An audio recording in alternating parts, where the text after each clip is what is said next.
हमारी सोसाइटी में हॉर्टिकल्चर के जो भी डिपार्टमेंट के हेड होंगे, मुझे नहीं पता कि उनको पता है या नहीं पता है कि किस टाइम पर फ्लावरिंग का टाइम होता है पौधों पर। मेरे यहाँ पर इतने सारे पौधे लगे हुए हैं सोसाइटी में, जहाँ जो कि फूलों वाले पौधे हैं। जैसे ये है फायरवुश, इस पर बहुत सुंदर रेड कलर के फूल आते हैं, लेकिन मैंने रेयरली ही इन पर खिलते हुए फूलों को देखा है, क्योंकि जब भी ये फ्लावरिंग स्टेज में आते हैं इनकी प्रूनिंग कर दी जाती है। और जैसे कि आप लोग मुझसे पूछते हैं हमेशा ही कि आप मैम आपके पौधे इतने हेल्दी कैसे रहते हैं, तो मैं आपके साथ शेयर करती हूँ कि मुझे जितना ज़्यादा वैरायटी का पत्ता मिलता है उतना मैं कलेक्ट करती हूँ, क्योंकि यहाँ पर मेरी सोसाइटी में बहुत बड़े बड़े पेड़ हैं, जहाँ पर नीम है, जामुन है, करंज है, बरगद है, पीपल है। इन सब की पत्तियाँ अभी देखें, इस टाइम पर आप देखेंगे कि पूरी पेड़ों के नीचे झड़ी हुई हैं। जिन जिन पौधों का सीज़न है पतझड़ का, उन सब के नीचे देखिए ढेर मिल जाएगा आपको पत्तियों का। यहाँ भी पड़ी हुई हैं, बस मैं इसको तो नहीं लेती हूँ, क्योंकि यहाँ पर पूरे गार्डन को, पूरे पार्क को झाड़ कर इकट्ठा करके डाला जाता है।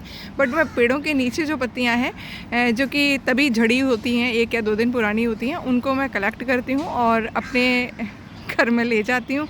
और उनके बाद जो मैजिक होता है वो सब आपको पता ही है। जैसे कि हमारी बॉडी के लिए अलग अलग भोजन से हमें अलग अलग चीज़ें प्राप्त होती हैं, अलग अलग मिनरल्स, विटामिन्स और जो भी न्यूट्रिशियस तत्व जो क्या बोलते हैं पोषक तत्व होते हैं हमारी बॉडी के लिए, वो हमें मिलते हैं। वैसे ही जितना ज़्यादा वैरायटी का आपको पत्ता मिल जाएगा, उतनी ही अच्छी आपकी कंपोस्ट या खाद बनेगी और आपके पौधों को बाहर से कोई भी भोजन देने की ज़रूरत नहीं पड़ेगी। और इसमें अगर आप किचन वेस्ट मिला देते हैं तो सोने पे सुहागा वाली बात है। तो मैं, आपको पता है कितनी लो बजट गार्डनिंग करती हूँ, मुझे थोड़ी सी मेहनत करनी पड़ती है। देखिए बहुत सारे लोग तो शर्म की वजह से ही नहीं उठाते और मुझे नहीं आती है। मुझे लगता है मैं अपने पौधों का भोजन लेके जा रही हूँ, और ये जो है सारा का सारा यहाँ कंपोस्ट ही बनना है, तो मैं अपने घर में ले जाके एकदम बढ़िया कंपोस्ट बनाती हूँ। तो आज मैंने देखिए करंज की पत्तियाँ इकट्ठी की हैं और की हैं नीम की। यहाँ पर एक सिस्टम है हमारे यहाँ पर कि जैसे ही सर्दियाँ आनी शुरू होती है, बड़े बड़े पेड़ों को बेतरकीब ढंग से काट दिया जाता है। और वो अब जाके समझ में आया कि लोगों को लकड़ियाँ चाहिए होती हैं जलाने के लिए, और ये थोड़े दिनों में पत्तियाँ झड़ जाएंगी और सारी लकड़ियों को ये लोग उठा ले जाएंगे जलाने के लिए। तो अभी मैंने ये ग्रीन कलर का जो कुछ दिनों पहले ही नीम काटा होगा, तो ये पत्तियाँ मिल गई हैं। अब मैं इनका कैसे क्या बनाऊँगी ये मैं आपको नेक्स्ट वीडियो में शेयर करूँगी, क्योंकि फरवरी में मुझे बहुत सारे पौधे हैं जो कि मुझे रिपोर्ट करने हैं। उनको कैसे करूँगी और इनकी जल्दी से जल्दी खाद कैसे बन सकती है वो मैं शेयर करूँगी नेक्स्ट वीडियो में। तो देखिए अभी बेस्ट टाइम है, पेड़ों के नीचे अगर आपको मिल जाती हैं इजीली, तो इस तरीके से पत्तियां कलेक्ट करिए, आपके पौधों का सुपर फूड बनेगा। क्योंकि जंगलों में कोई खाद देने नहीं जाता है, जो पेड़ों से पत्तियां झड़ती हैं वही डिकम्पोज होकर खाद बनाती हैं। खाद वो नहीं बनाती हैं, बल्कि मिट्टी में रहने वाले जो जीव हैं उनको खाकर सारी चीज़ें पौधे को उपलब्ध कराते हैं। तो बस मिले तो ले आइएगा। और ये मैं गारंटी दे रही हूँ आपको कि इस तरीके का भोजन बनाकर आप अपने पौधों को देंगे ना, तो उनकी ग्रोथ अमेजिंग होगी। मतलब सोच ही नहीं सकते हैं उससे अच्छा कोई भोजन आप अपने पौधों को दे सकते हैं। और काफ़ी सारे लोग मुझे मिट्टी के लिए पूछते हैं, तो देखिए मिट्टी का मैं बताती हूँ आपको।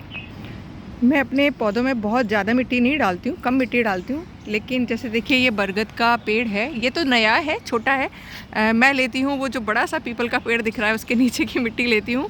और लेती कितनी हूँ, देखिए यहाँ पर हमारे यहाँ केंचुआ बहुत है, जो मिट्टी खाने वाला केंचुआ है बहुत तादाद में है। तो जब बारिश होती है तो बारिश के दिनों में जो केंचुआ है वो अपनी विस्टा ऊपर निकाल देता है, गोली गोली सी आपको दिखाई देंगी।